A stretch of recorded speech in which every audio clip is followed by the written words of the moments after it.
हम एक्सरसाइज 3.3 कर रहे हैं। अच्छा, नेक्स्ट टॉपिक है solution of the system of linear equation in two variable. अब जो मेन पॉइंट है आपका वो ये है कि लीनियर इक्वेशंस तो आपके पास आ जाती हैं, लीनियर से आप मैट्रिक्स में कैसे जाते हैं या मैट्रिक्स से लीनियर में कैसे आते हैं, ये हमने ऊपर दो टॉपिक्स देखे। अब मेन पॉइंट यहाँ ये है कि सोल्यूशन आप कैसे करते हैं। सोल्यूशन आप किस तरह से लीनियर इक्वेशंस का करेंगे जब वो टू वेरिएबल्स हों तो, ठीक है। तो हमारे पास दो डिफरेंट स्टूडेंट्स मेथड होते हैं किसी भी लीनियर इक्वेशंस को मैट्रिसेस के अंदर सॉल्व करने के। एक को हम मैट्रिक्स इन्वर्जन मेथड कहते हैं, ठीक है, इसको आप MI भी लिख सकते हैं, मैट्रिक्स इन्वर्जन मेथड, और ये क्रैमर रूल है, CR से रिप्रेजेंट कर दें बेशक इसको। तो ये दोनों हम 1 बाय 1 जो है वो पढ़ेंगे कि किस तरह से हम कर सकते हैं क्वेश्चंस के अंदर। तो इससे पहले मैं आपको थोड़ी सी इसकी एग्जांपल भी समझा देती हूँ। देखिए, जैसे पहला मेथड है ना मैट्रिक्स इन्वर्जन मेथड, तो सबसे पहला स्टेप आपका ये होगा कि आपके पास लीनियर इक्वेशंस होंगी, आप इन्हें मैट्रिसेस में चेंज करोगे, ये आपको आ गया, ठीक है, हमने अभी सीखा है। उसके बाद आप इनको लेट करोगे, ये A है, ये X है और ये B, तो इसके बाद आपके पास डायरेक्ट एक ये वाली मैट्रिक्स इक्वेशन बन जाएगी, ठीक है। अब यहाँ से आपका क्वेश्चन ये है कि आपने सॉल्व करना है। तो सॉल्व करने का क्या मतलब है कि जो वेरिएबल इन्वॉल्व हो रहे हैं उनकी वैल्यूज़ फाइंड आउट करने, ठीक है। सॉल्व करने का ये मतलब है। तो यहाँ पर जो हमारे पास वेरिएबल इन्वॉल्व हो रहे थे क्वेश्चन में x y, वो हमने फाइंड आउट करने हैं। तो जब आप ये मैट्रिक्स इक्वेशन बना लेंगे स्टूडेंट्स, तो आपने याद रखना कि ये x y हैं कहाँ पर। तो ये x y तो इस कैपिटल X के अंदर है, इसके अंदर ही हमने रखे हैं ना, इसको हमने x कहा हुआ है, तो इसको करना पड़ेगा आपको सेपरेट। जब आप इसको सेपरेट करेंगे तो आप ये सारा बेशक कॉन्सेप्ट जो है बड़े आसान अल्फाज में समझ लें कि x इस तरह से होगा ना आपके पास। तो जब आपने x को बेसिकली अकेला करना है, ये हमारा मकसद है, क्योंकि इसी के अंदर हमारे x y हैं जो हमने फाइंड आउट करने हैं। तो ये b जो है ना, ये a जो है ना, ये आपके पास इधर ऐसे सॉरी ये तो यहाँ पे a बन जाएगा, ठीक है, नीचे है ना तो a आ जाएगा, क्योंकि ये यहाँ मल्टीप्लाई हो रहा था तो डिवीजन में इसके नीचे चला जाएगा। अब आप इसको जब ऊपर लाएंगे तो ये A इनवर्स B हो जाएगा, ठीक है। तो बस आपने ये याद रखना है कि इस तरह से आपका जो x होगा वो A इनवर्स B के इक्वल होगा। तो यहाँ पर भी सारा यही बताया गया कि अगर आप बोथ साइड A इनवर्स से मल्टीप्लाई करें, या ये कॉन्सेप्ट आपको समझ आ रहा है, इसमें ऐसे मुश्किल तो कोई बात नहीं है, तो आप इस तरह कर लें, नहीं तो ये भी बहुत आसान सा है। अच्छा, उसके बाद अब हमें समझ आ गया कि हमने ये करना है। x निकालने के लिए हमें a का इन्वर्स लेना पड़ेगा और उसको b से मल्टीप्लाई करना पड़ेगा। तो ये सारा हमने पीछे पढ़ा हुआ है, इसको फर्दर हम क्वेश्चंस में देखेंगे कि जो a मैट्रिक्स है उसका इन्वर्स कैसे निकालना है और उसको b से मल्टीप्लाई करना है। यहाँ इन दी शॉर्ट में आपको बता रही हूँ, ये करने के बाद आपके पास ये आ गया। अब ये क्या आया है, ये रिजल्ट है बेसिकली ए इनवर्स बी का, दोनों को मल्टीप्लाई कर दिया गया है, ठीक है। ए इनवर्स जो भी निकाला था इसको बी से मल्टीप्लाई करके ये निकाला, तो यहाँ से आप इक्वालिटी के रूल से x को कहेंगे 2 है, y इज इक्वल टू 1, तो ये आपका वो सॉल्व हो गया, यानी कि जो वेरिएबल्स की वैल्यूज थी हमने फाइंड आउट कर ली। नेक्स्ट जो आपका पास सेकेंड मेथड होगा वो थोड़ा सा डिस्कस कर लेते हैं, क्रैमर रूल का। तो क्रैमर रूल में आप क्या करोगे, वो भी यहाँ तक तो आपका वही होगा कि लीनियर इक्वेशंस को आपने मैट्रिसेस में चेंज कर लिया, फिर ये लिख लिया, ठीक है। अब आपने एक बात याद रखनी है स्टूडेंट्स की, काम हमने यहाँ पर भी वही करना है कि वेरिएबल्स की, यानी कि x और y की वैल्यूज फाइंड आउट करनी है। तो यहाँ पर जो आपकी x और y की वैल्यूज होंगी वो ये होंगी, ये आपने याद रखनी है। x is equal to dx over d होगा, ठीक है, और यहाँ पर जो है वो आपके पास dy ओवर d होगा, ये बेसिकली डिटर्मिनेंट होंगे, ठीक है। चलें ये यहाँ पर देख लेते हैं, d क्या है ये मैं आपको बता देती हूँ। आपने बस ये याद रखना है, x आपके पास dx ओवर d होता है, y is equal to dy over d होता है। तो यहाँ पर हमने कैसे निकालना है कि d क्या होता है आपका, a जो मैट्रिक्स है उसके डिटर्मिनेंट को कहते हैं। अच्छा, इसको आप एक और आसान तरीके से भी समझ सकते हैं कि अगर मैं x को ले लूँ, x हम ले लेते हैं ax बाय a डिटर्मिनेंट, तो इस तरह आप इसको समझ लें, ये ज़्यादा आसान रहेगा आपके लिए, ठीक है, कि आप ax का डिटर्मिनेंट लें और a का ले लें, बस ये आसान सा है, इसको यूँ कर लें, ठीक है। अब ये निकालने कैसे हैं, तो आपके पास जो a डिटर्मिनेंट है वो तो आपको पता है, a मैट्रिक्स का डिटर्मिनेंट आ गया, ठीक है। अब ये ax क्या है, तो ax हम उसको कहते हैं, ये जैसे यहाँ dx लिखा है मैंने ax लिख दिया क्योंकि हमने a मैट्रिक्स लिया था। तो ax बेसिकली आपके पास क्या है कि आपके पास जो भी a मैट्रिक्स है ना, ये वाला मैट्रिक्स, इसके सेकंड कॉलम को छोड़ दें और x वाले कोफिशिएंट्स पर b को रख दें, 6 4 यहाँ रख दें, यानी कि इसको काट के यहाँ 6 4 रख दें और ये एज इट इज। तो ये देखें 6 4 2 -2, ये आपका ax कहलाता है। ठीक है, डी में भी आप समझ सकते हैं, अगर इसको डी का हुआ तो ये डी एक्स कहलाएगा, या ये आपका ए वाई आप इसको कह सकते हैं, या डी वाई कह लें। अब आपने ये करना है कि जैसे आपका ये ए मैट्रिक्स था, ठीक है, ए मैट्रिक्स में अब आपने वाई वाली वैल्यूज को काट के इसकी जगह ये 6 4 रख लेना है। तो देखो 1 4 6 4 ये आ गया, तो ये डी वाई आ गया। अब आपको डिटर्मिनेंट्स तो फाइंड आउट करने आते हैं, यहाँ पर हमने डिटर्मिनेंट्स फाइंड आउट करके डिवाइड किए हैं, तो ये आपके पास आंसर है। फर्दर हम इनको क्वेश्चंस में भी देख लेंगे। तो चले हम स्टार्ट करते हैं इनका। क्वेश्चन 7 से बेसिकली आपकी लीनियर इक्वेशन का एक प्रॉपर मेथड स्टार्ट हो गया, जिससे हमने सॉल्व करके एक्स वाई यूज़ करने हैं, फाइंड आउट करने हैं। ये देखिए question number 7, use matrix inversion method. जो फर्स्ट हमने मेथड पढ़ा था, मेथड इन्वर्जन को यूज़ करते हुए आपने लीनियर इक्वेशंस को सॉल्व करना है। ठीक है, सॉल्व करना है मतलब एक्स वाई की वैल्यूज़ निकालनी है इफ़ पॉसिबल, तो वो भी हम देखेंगे कि कैसे पॉसिबल और किस तरह से नॉट पॉसिबल होता है। ठीक है, तो ये स्टार्ट करते हैं क्वेश्चन नंबर 7। इसका फर्स्ट पार्ट है 4x + 3y = -6 और x + 2y = 1। तो इसको सॉल्व करने का तरीका ये है कि सबसे पहले हमने क्वेश्चन नंबर 7 का फर्स्ट पार्ट, ठीक है, लीनियर इक्वेशंस है ना, तो इनको मैट्रिक्स फॉर्म में चेंज करें। तो ये तो अब आपको पता चल गया। अगर मैं इसको यूँ लिख दूँ डायरेक्ट, तो ये हमारे पास आ गया लीनियर इक्वेशन से मैट्रिक्स फॉर्म में, ये आ गया। ठीक है, अब यहाँ से आगे आपने लेट करना है, इसको आपने ए लेना है, इसको कैपिटल एक्स और इसको बी।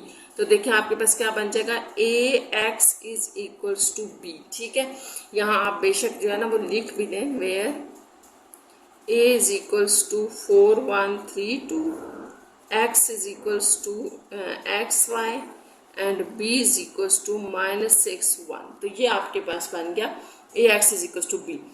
तो जैसा कि मैंने आपको बताया कि क्वेश्चन हमारा ये है कि सॉल्व करें। आप सॉल्व का मतलब है कि एक्स वाई की वैल्यू निकालें। तो एक्स वाई आपके जो हैं वो कैपिटल एक्स के अंदर पड़े हैं, इसका मतलब कैपिटल एक्स हमें फाइंड आउट करना पड़ेगा।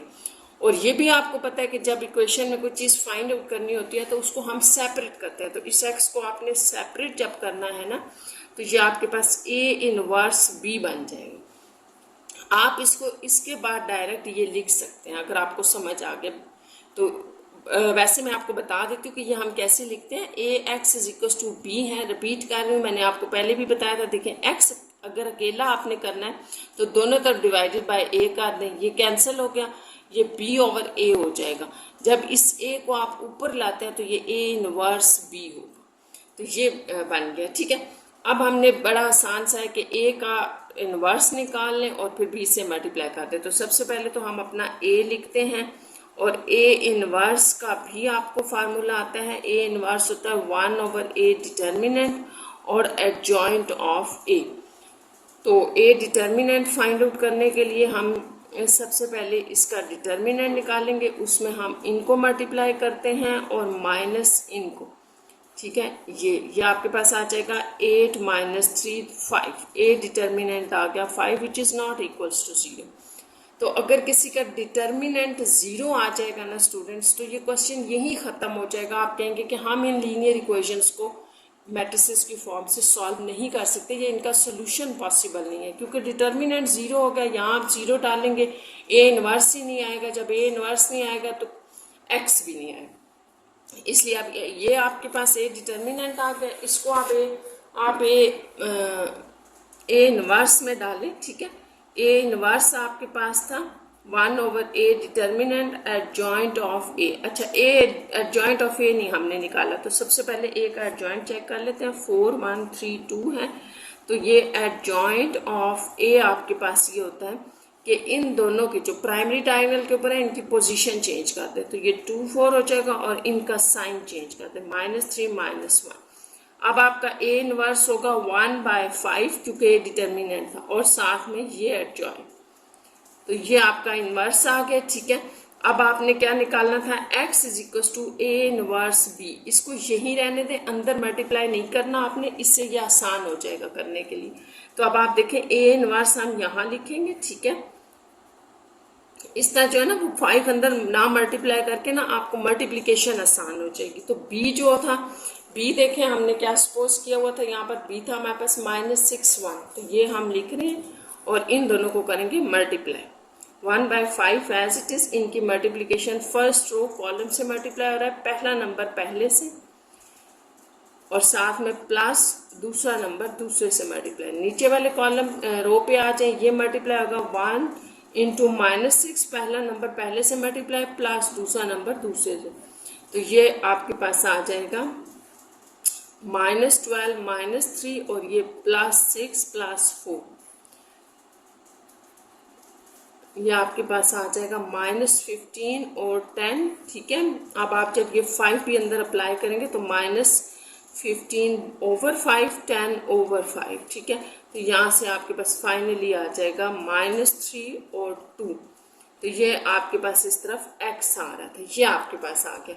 तो आपने ये याद रखना है, जैसे कि मैंने यहाँ a इनवर्स को ये डिवीजन वाला अंदर अप्लाई नहीं किया। देखिए अगर आप ये अंदर अप्लाई करके इसको b से मल्टीप्लाई करेंगे तो एक फ्रैक्शन वाली मल्टीप्लिकेशन होना शुरू हो जाएगी। अगर आप वो कर सकते हैं, एलसीएम वगैरह लेना पड़ेगा तो आप कर लें, नहीं तो ये सबसे आसान मेथड है। आप इसको बाहर रखें, इन दोनों को पहले मल्टीप्लाई करके फाइनली आप इसको अंदर अप्लाई कर दें। अब यहाँ से आके आपने लिखना है कि x क्या है। तो देखिए हमारे पास जो x है ना वो इसको अगेन लिख लेते हैं कि x हमारे पास आ गया था -3 2। तो ये x है क्या, बेसिकली ये तो यूं था x y is equal to -3 2 आया है आपके पास। तो ठीक है, by using the equality of the matrices we will get x is equal to -3 and y is equal to 2, ठीक है। ये आपके पास ये इम्प्लाइज कर रहा है कि कॉरेस्पॉन्डिंग वैल्यूज को हमने इक्वल ले लिया ये, और यही इसका सोल्यूशन है। आपने एक्स वाई की वैल्यू फाइंड आउट करनी थी। यहाँ पर ये आपका जो फर्स्ट इसका पार्ट है वो कंप्लीट हो गया। तो ये जो आपने एक्स वाई की वैल्यूज फाइंड आउट किए हैं इनको आप सोल्यूशन सेट में लिख दें, क्योंकि ये ऑर्डर पेयर है ना एक्स और वाई, इस तरह से आप इसका आंसर दे सकते हैं। नेक्स्ट हम स्टार्ट करते हैं इसका सेकेंड पार्ट, क्वेश्चन नंबर 7 का second part. -x + 2y is equal to 1.5 है और 5x + 4y is equal to 3, ये आपके पास। तो इसको भी स्टार्ट करते हैं। सबसे पहले ये जो लीनियर इक्वेशंस हैं इनको मैट्रिसेस में लिख लेते हैं। -x + 2y, इसको ना हमने सबसे पहले मैट्रिक्स फॉर्म इसको देनी है। ये 1.53, यहाँ से आपके पास फर्दर आ जाएगा -1 2 कोफिशिएंट्स हम लिख रहे हैं, 4 कोफिशिएंट मैट्रिक्स आ गया, उसके बाद x y और ये आपके पास आ गया ये। अब यहाँ से आपने उसी तरह लेट कर लिया, ये a है, ये b है और ये ये b है, ये आपका x है। तो यहाँ जो आप लेट कर रहे हैं a आपका जो है वो ये आ गया, ठीक है।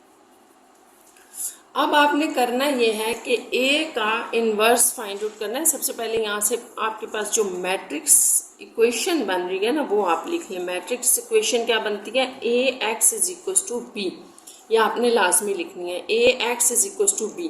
तो x आपके पास क्या हुआ, a इनवर्स b, ठीक है। जैसे कि मैंने आपको बताया था बोथ साइड a से डिवाइड कर दें और फिर नीचे वाला a ऊपर चला जाएगा तो a इनवर्स b। तो सबसे पहले तो हमने a इनवर्स जो है वो फाइंड आउट करना है, और a इनवर्स के लिए आपको पता है कि क्या करना पड़ेगा। a इनवर्स के लिए हमें a डिटर्मिनेंट फाइंड आउट करना है और एडजॉइंट ऑफ a।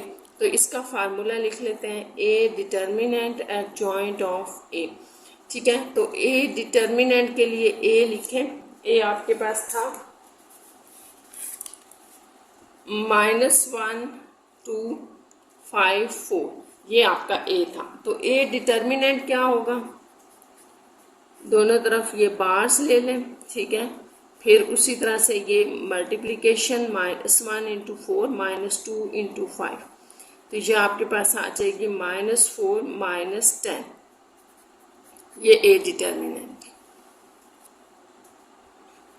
अब आपके पास जो a डिटर्मिनेंट है वो -14 आ गया, ठीक है। a मैट्रिक्स लिख लें, ये है आपके पास, ठीक है। अब हम इसका लिख रहे हैं एडजॉइंट ऑफ ए। तो एडजॉइंट ऑफ ए में हम इन दोनों की पोजीशन चेंज करते हैं, ठीक है, और प्राइमरी डायगोनल में, और जो सेकेंडरी डायगोनल होता है उसके अंदर हम साइन चेंज कर देते हैं, दोनों के प्लस थे माइनस आ। तो इस तरह से जो आपका ए इनवर्स बना वो है 1 डिवाइडेड बाय ए डिटर्मिनेंट जो कि -14 था, और साथ में ये आ जाएगा एडजॉइंट ऑफ ए। तो ये तो ए इनवर्स आ गया। आप फाइंड आउट क्या कर रहे थे, हम कह रहे थे x इज इक्वल टू होता है ए इनवर्स बी। तो बड़ा आसान है, ए इनवर्स आप ये वाला एज इट इज लिख लें, ठीक है। मैंने आपको बताया भी था कि मल्टीप्लिकेशन आसान हो जाती है, और b जो है ना वो आपका है 1.5 और 3। तो इसको सॉल्व करने से पहले मैं थोड़ा सा यहाँ आपको बताऊंगी कि ये 1.5 को आप चेंज करके लिख लें, क्योंकि हम सिंपल मल्टीप्लिकेशन कर रहे हैं ना, तो आपको कैलकुलेटर पे जाने की ज़रूरत नहीं है कि इसको मल्टीप्लाई करके क्या आ रहा है। तो बड़ा आसान सा है कि आप इसको चेंज कर लें। बेशक 1.5 है ना, थोड़ा सा मैं आपको यहाँ बता देती हूँ, 1.5 है ना, तो इसको हम पॉइंट हटा के यूँ भी लिख सकते हैं, यानी कि 15/10, और इसको आप 5 3 ज़ा 5 2 ज़ा, तो ये 3/2, आप इसको 3/2 भी लिख सकते हैं। तो ये लिख लेते हैं हम, आसान हो जाएगी मल्टीप्लिकेशन। नहीं तो अगर आप कर सकते हैं तो आप बेशक कैलकुलेटर पे इसको करके लिख लें। तो नेक्स्ट आपके पास जो है वो क्या बन रहा है, देखें हमारे पास आ रहा था कि sorry x is equals to -1/14। मैं दोबारा लिख देती हूँ ताकि फिर हम इसको मल्टीप्लाई कर लेंगे। तो ये आपके पास जो वैल्यूज आ रही हैं वो लिख लेते हैं हम, 4 - 2 -5 -1, और इस तरफ मैंने आपको जैसे कि बताया कि आप 3/2 लगा लें 1.5 की जगह और 3। तो इनको आप मल्टीप्लाई करना है, इसको तो यूं ही रहने दें। ये फर्स्ट आपकी रो फर्स्ट कॉलम से मल्टीप्लाई होगी। तो देखें जब ये नंबर यहाँ मल्टीप्लाई होगा, ठीक है, 4 × 3/2 हो जाएगा। तो इसको आप यहाँ चले लिख लें, यूँ लिख लें। नेक्स्ट ये मल्टीप्लाई होगा +3 × -2। अब नेक्स्ट आप इसको मल्टीप्लाई यहाँ पर करें तो -5 × 3/2 आ जाएगा, +3 × -1। मल्टीप्लिकेशन में फर्स्ट नंबर फर्स्ट से मल्टीप्लाई, सेकेंड सेकेंड से। तो बस इसको आपने सॉल्व करना है। ये आपके पास आ जाएगा 2 2 ज़ा 4 3 2 ज़ा 6 -6। ये आपके पास 3 2 ज़ा 6 और ये -6। यहाँ पर आपके पास आ जाएगा -15/2 और साथ में -3। नेक्स्ट स्टेप पर आपका ऊपर वाला पार्ट 0 हो जाएगा, ठीक है।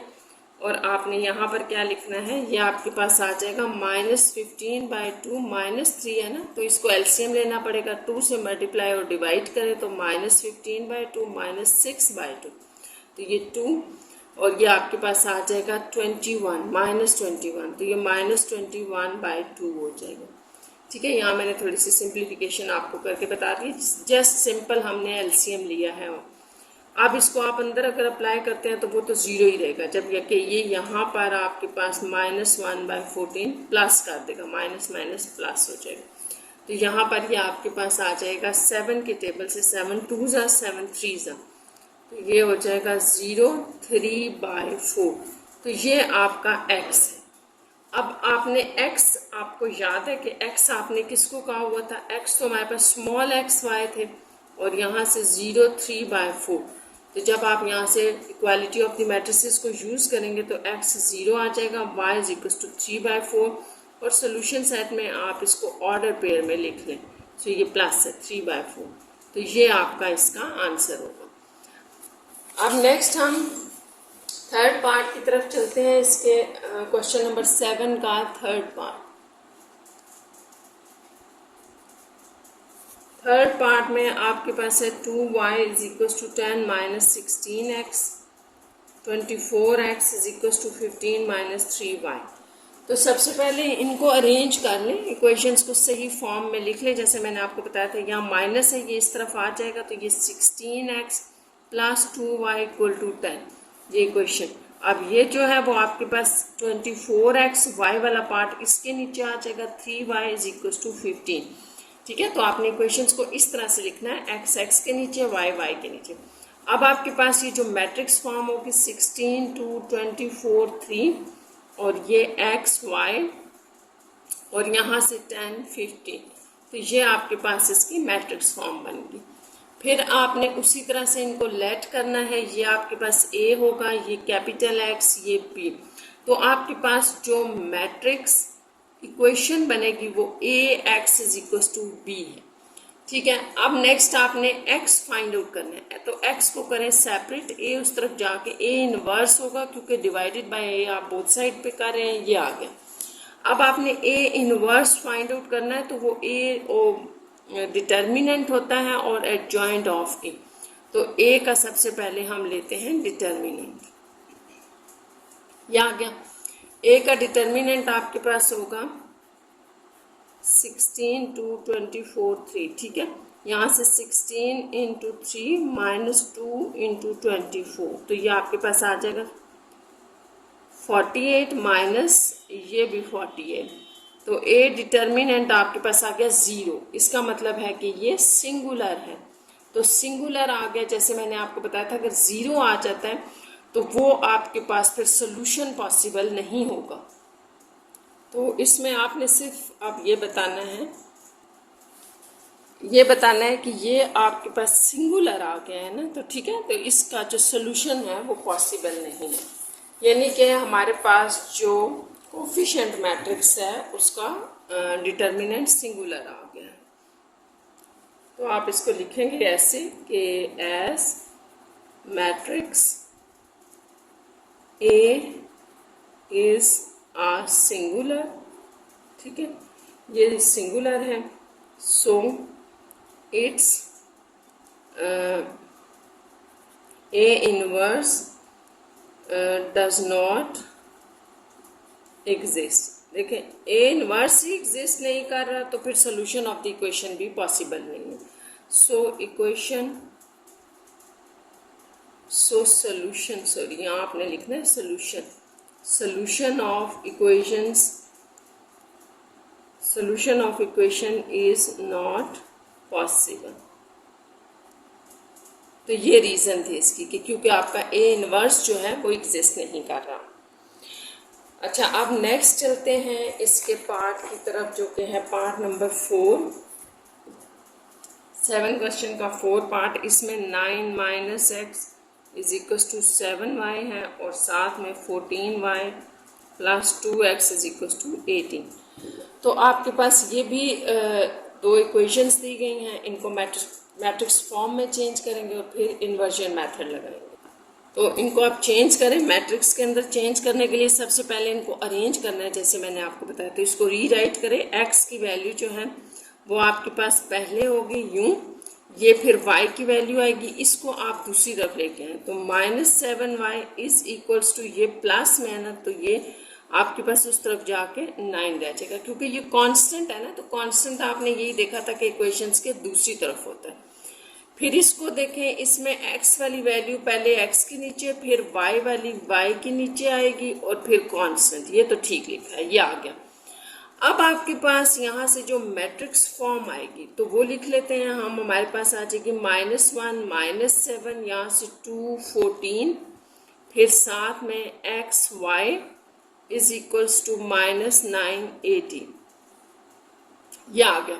यहाँ से आगे आपने वही स्टेप करना है, इसको हम लेट कर रहे हैं ए, ये आपके पास था x और ये आपका था b, तो यह आपके पास जो मैट्रिक्स इक्वेशन बनेगी वो है ax is equals to b। जब आप इसको दोनों तरफ a से डिवाइड करते हैं तो x is equals to a inverse b हो जाएगा क्योंकि डिवीजन वाला a ऊपर जाके a इनवर्स हो रहा है। तो यहाँ पर भी वही है कि सबसे पहले हमने a इनवर्स फाइंड आउट करना है और उसके लिए a डिटर्मिनेंट और एडजॉइंट ऑफ a की जरूरत है। तो a डिटर्मिनेंट फाइंड आउट करें ज़रा, यहाँ पर आपके पास ये वैल्यूज़ थी तो ये आपके पास आ जाएगा, इनकी मल्टीप्लिकेशन -1 14 और फिर -2 इंटू -7, तो इनको मल्टीप्लाई कर लेते हैं। फिर हमारे पास देखें क्या आ रहा है, ये -14 आ रहा है, ये +14, तो ये भी आपके पास जो डिटर्मिनेंट है वो 0 ही आ रहा है। तो a determinant is equals to -14 +14 0, तो a डिटर्मिनेंट 0 आ गया यानी कि सिंगुलर। तो इसका भी जो है वो आपके पास इसका भी सोल्यूशन पॉसिबल नहीं है, ठीक है। इसको भी हम उसी तरह से लिखेंगे कि as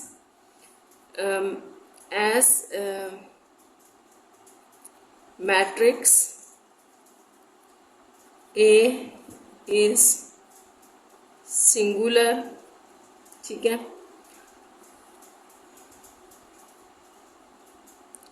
so A inverse does not possible. Also, solution of equation is not possible. तो बस ये भी पॉसिबल नहीं है। यहाँ पर आपका 7 क्वेश्चन का 4 पार्ट कंप्लीट हो गया।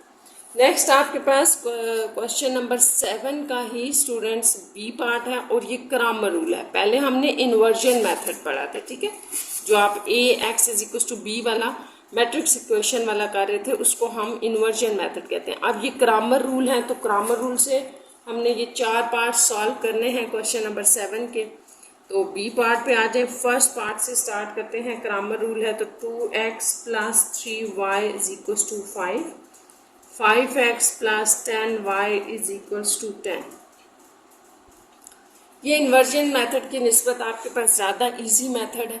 दूसरी ये बात आपने याद रखनी है कि आप इन्वर्जन मेथड अगर एक ही क्वेश्चन के ऊपर, जैसे ये है, इसके ऊपर आप अगर इन्वर्जन मेथड लगाते हैं या ग्रामर रूल लगाते हैं तो आंसर दोनों का सेम होगा, यानी कि जो वैल्यूज आप यहाँ से एक्स वाई के निकालेंगे वो भी ये भी जो ग्रामर रूल से भी वही वैल्यूज देंगे, ठीक है। एक तो ये बात याद रखनी।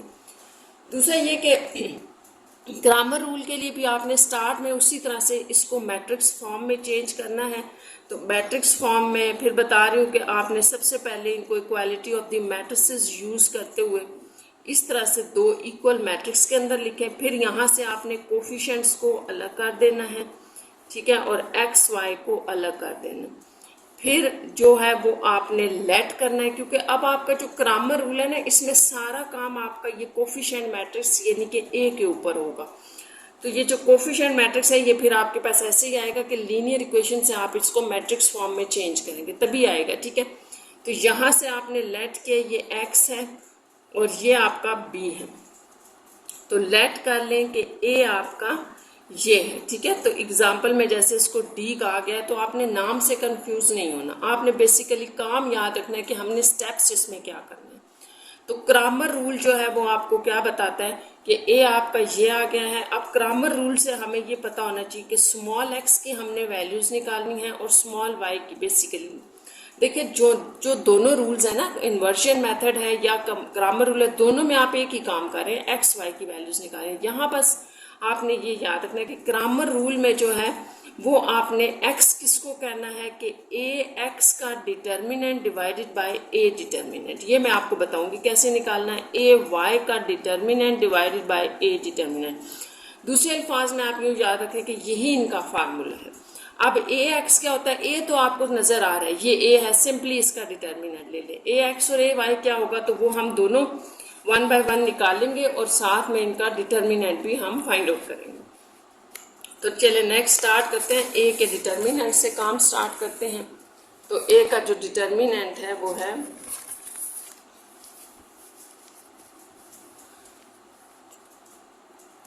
ए का डिटर्मिनेंट आप ले लें, वो है 2, 3, 5, 10। ये है आपके पास।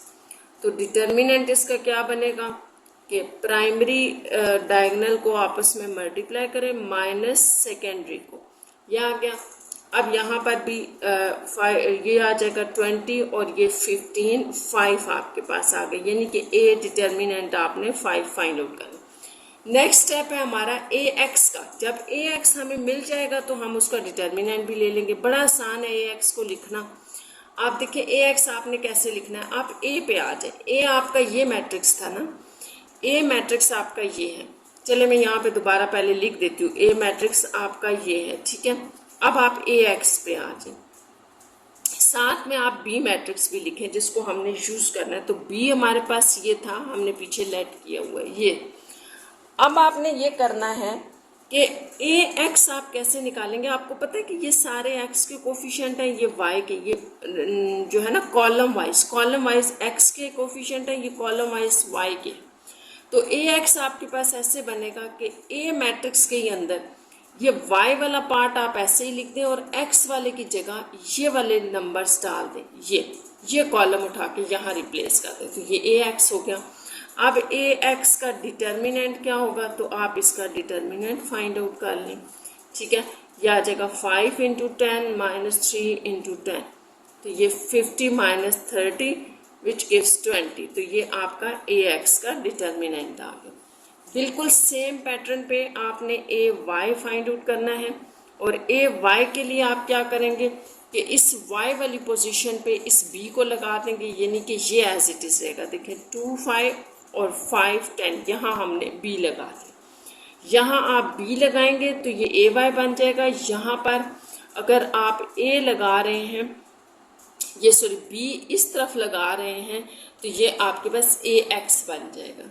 तो ये आपके पास ए वाई आ गया। ए वाई का डिटर्मिनेंट आपके पास आ जाएगा,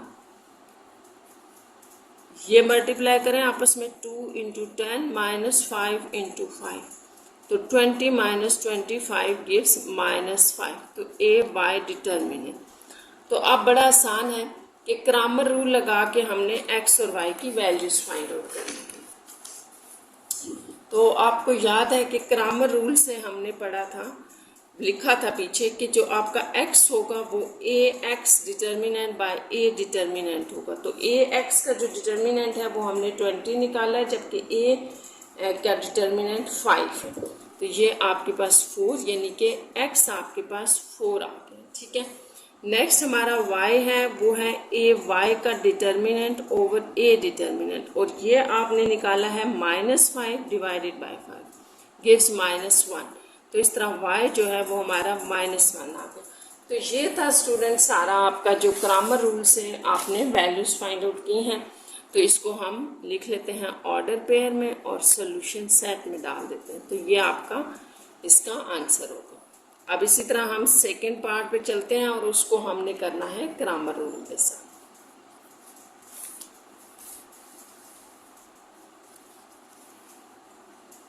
सेकेंड पार्ट इसका लिख लेते हैं x। सो ये x is equals to 2/3 - 2y है, 4y is equals to 3 - 3x। तो ये है आपके पास दो इक्वेशंस। इनको आप उसी तरह से पहले रीराइट कर लें। x वाली वैल्यू आएगी, फिर y वाली, ये माइनस की थी उस तरफ जाके प्लस वाली, और कांस्टेंट टर्म आपके पास इक्वल के दूसरी तरफ आएगी। यहाँ पर भी ये x की वैल्यू यहाँ आ जाएगी, माइनस है प्लस में हो जाएगी इक्वल के, यहाँ आके ये अपनी जगह पे आ जाएगा। ठीक है, और यूँ। तो ये आपने इक्वेशंस को इनकी फॉर्म में लिख लिया। अब यहाँ से मैट्रिक्स फॉर्म बनानी है, तो 1 2 3 4 ये मैट्रिक्स कोफिशिएंट, ये वेरिएबल, और ये आपके पास कांस्टेंट आ गए। फिर आपने लेट किया कि ये a है, ये x है और ये b है। तो ये आपके पास जो a आ गया है इसको हम लिख लेते हैं। a है आपके पास है 1 2 3 4।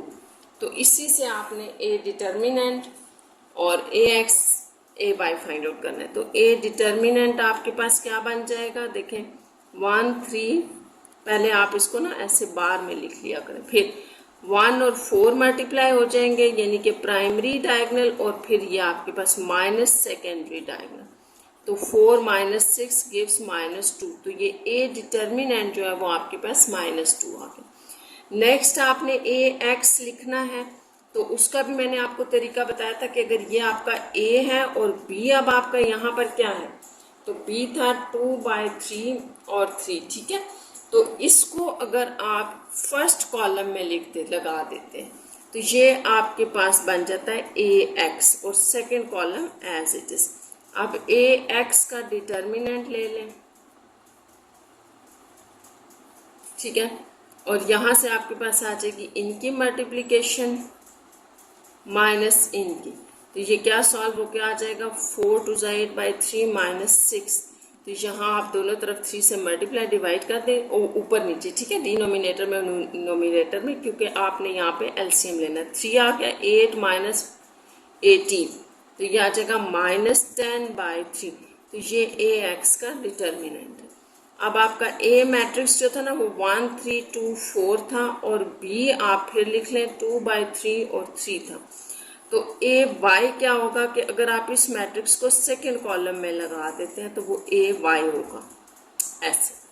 अब इसका आपने ए वाई का डिटर्मिनेंट लेना है, तो 1 2 3 3 3, तो ये मल्टीप्लाई करें, पहले प्राइमरी डायगोनल आपके पास मल्टीप्लाई होगा और फिर सेकेंडरी।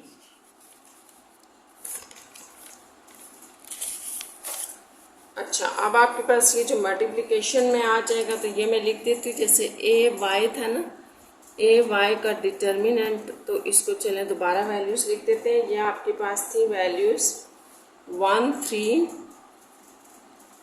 2/3 और 3, तो इनको मल्टीप्लाई करें। ये प्राइमरी डायगोनल 3 × 1 -2 3 × 3, ये आपके पास वैल्यू है। तो ये कैंसिल हो जाएंगे, 3 - 2 गिव्स 1। तो इस तरह से ए वाई का डिटर्मिनेंट 1 आ गया। अब आपने ग्रामर रूल से अब आपने एक्स वाई बताना है। तो स्मॉल एक्स किसके इक्वल होता है? स्मॉल एक्स का डिटर्मिनेंट ओवर ए डिटर्मिनेंट। तो ए एक्स का डिटर्मिनेंट हमारे पास क्या आया हुआ था? ये था हमारे पास -10/3 ओवर ए डिटर्मिनेंट आपके पास -2, ठीक है, ये था। तो इसको सिंप्लीफाई कर लें, माइनस माइनस प्लस हो जाएंगे, 3 नीचे आके मल्टीप्लाई हो जाएगा, 10 ओवर 3 2 6, तो 2 5 2 3, ये आप कह सकते हैं 5/3 सिंप्लीफिकेशन के बाद। तो ये आपका x है। तो ग्रामर रूल से जो आपका y बनता है वो A Y determinant over A determinant. तो ए वाई जो था वो हमने क्या निकाला था? ये ऊपर निकाला हुआ है हमने, यहाँ पर ए वाई का डिटर्मिनेंट 1 था, तो 1/-2, तो इस तरह पाई की वैल्यू आपके पास -1/2। तो इसको ऑर्डर पेयर में लिख लें, ये होगा 5/3 -1/2। तो ये इसका आपका सोल्यूशन सेट होगा। अब थर्ड इसका जो पार्ट है वो देखते हैं कि ग्रामर रूल से हम उसको कैसे सॉल्व कर सकते हैं। तो थर्ड पार्ट में आपके पास है 6/10x plus 8/10y is equals to 20, और 8/10x minus 6/10y is equals to 10। तो ये भी बड़ा आसान सा है। सबसे पहले तो हम इनको मैट्रिक्स फॉर्म में लिख रहे हैं, और साथ में जो है वो इसका कोफिशिएंट्स मैंने लिख दिए हैं सिर्फ, ठीक है। कोफिशिएंट्स आप अलग लिखते हैं, एक्स वाई अलग लिखते हैं, और कॉन्स्टेंट्स अलग। तो इस तरह से ये आपका ए बनता है, ये एक्स मैट्रिक्स और ये बी, ठीक है, ये हो गया। अब हमने करना ये है कि हम यहाँ पर ए मैट्रिक्स को लेंगे। तो ए मैट्रिक्स आप लिखें, ए मैट्रिक्स जो हमने लेट किया हुआ है वो ए है आपके पास 6/10 8/10 8/10 माइनस 6/10, ये आपका ए है। तो इसको ना हम थोड़ा सा सिंप्लीफाई करके भी लिख सकते हैं। जैसे इसको लिख दे 2 3 6, 2 5 10, 2 4 2 5 10, फिर 2 4 8, 2 5 2 3 2 5, ये सारी ना आप इसकी कैंसिलेशन कर लें, ना भी करें तो भी ठीक है, लेकिन यह है कि ज़रा सिंप्लीफाई हो जाएगा। ये आ गया। अब नेक्स्ट स्टेप है हमारा ए डिटर्मिनेंट फाइंड आउट करना। तो ए डिटर्मिनेंट है आपका 3/5 4/5 4/5 माइनस 3/5। तो यहाँ से आपके पास इन दोनों की जो मल्टीप्लिकेशन है वो 3/5 इंटू -3/5 आ जाएगी, -4/5 इंटू 4/5। सेकेंडरी डायगोनल और प्राइमरी डायगोनल को पहले मल्टीप्लाई किया, फिर सेकेंडरी को। यहाँ से आपके -9/25, ये -16/25।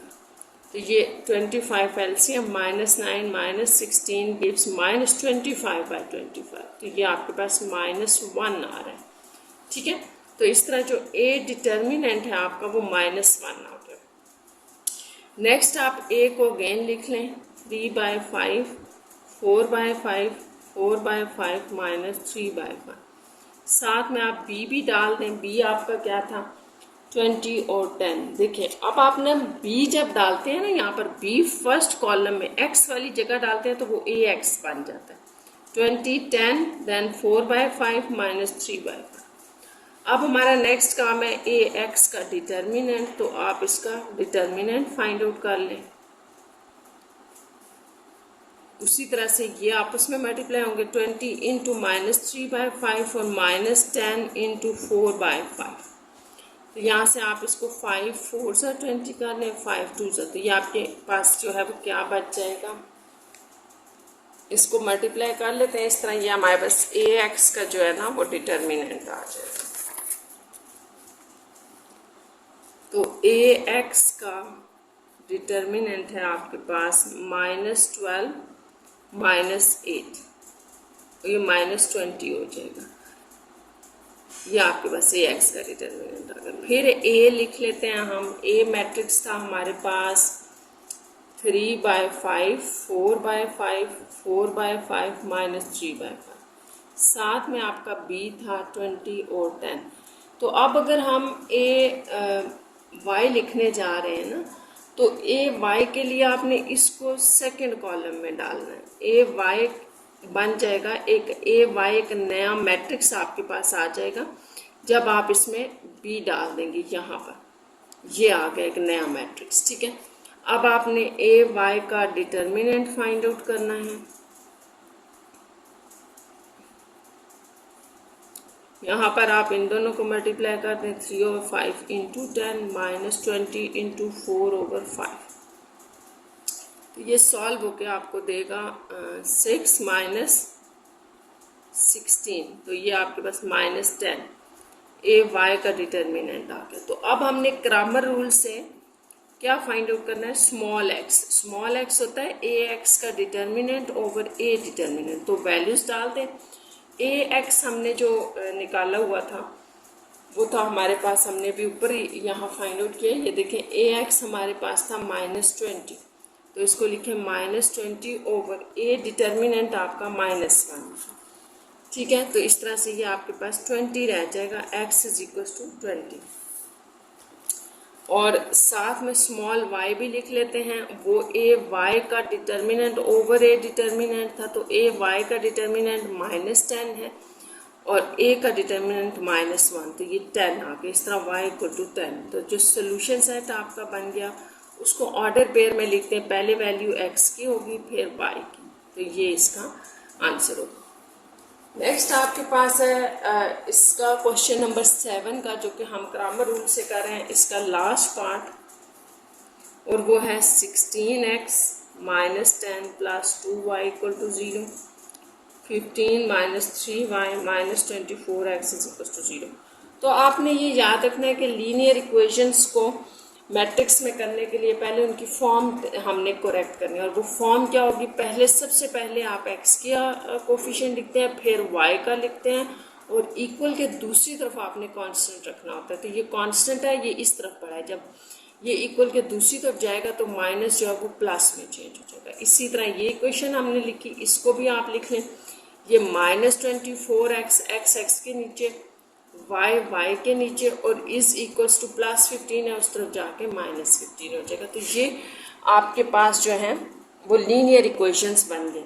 अब इनकी जब हम मैट्रिक्स फॉर्म बनाते हैं तो 16x + 2y ये आपके पास by equality of the matrices लिखा जाता है, ठीक है। ये आ गया।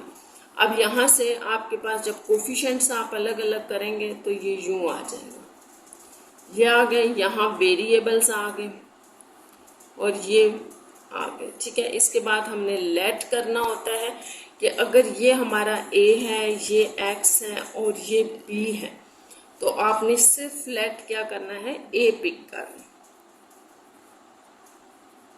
यूं, ठीक है।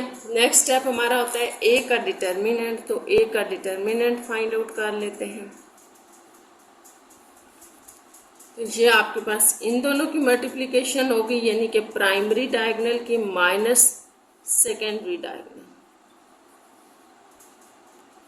48 माइनस और +48, तो ये हो गया 0।